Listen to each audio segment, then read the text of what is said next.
അസ്സലാമലൈക്കും ഗൈസ്. ഇന്നൊരു ടേസ്റ്റി ആയിട്ടുള്ള വെജിറ്റബിൾ മക്രോണിയാണ് നമ്മളിവിടെ ഉണ്ടാക്കാൻ പോകുന്നത്. അതെങ്ങനെയാണ് ഉണ്ടാക്കുന്നത് നോക്കാം കേട്ടോ. മക്രോണി വേവാനുള്ള വെള്ളം നന്നായി തിളച്ച് വരുമ്പം അതിലേക്ക് ആവശ്യത്തിനുള്ള ഉപ്പ്, കറുവപ്പട്ട, ഏലക്കായ്, ഗ്രാമ്പൂ, കുറച്ച് മഞ്ഞൾപ്പൊടി ഇട്ട് കൊടുക്കാം. ആവശ്യത്തിനുള്ള മക്രോണി ഇതിലേക്ക് ഇട്ട് കൊടുത്ത് വേവിച്ചെടുക്കാം. 3/4 വേവ് ആയാൽ മതി, വെന്ത് അടിഞ്ഞു പോകരുത്. ആവശ്യത്തിനുള്ള സവാള ഇട്ട് നന്നായി വഴറ്റി കൊടുക്കാം.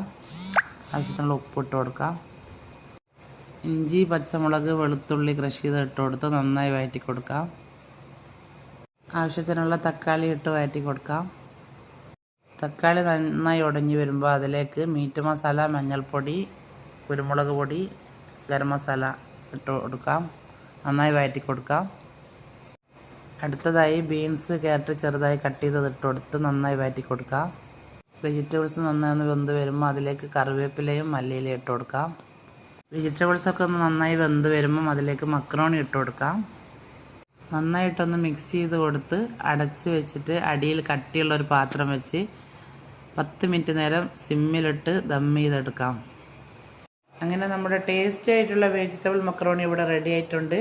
ഇഷ്ടപ്പെട്ടാൽ എല്ലാവരും ഒന്ന് ഉണ്ടാക്കി നോക്കണം കേട്ടോ. എല്ലാവരും സബ്സ്ക്രൈബും കമൻറ്റും ലൈക്കും തരണേ. ഇൻഷാ അല്ലാഹ് അടുത്തൊരു വീഡിയോ ആയി കാണുന്നവരേക്കും അസ്സലാമു അലൈക്കും.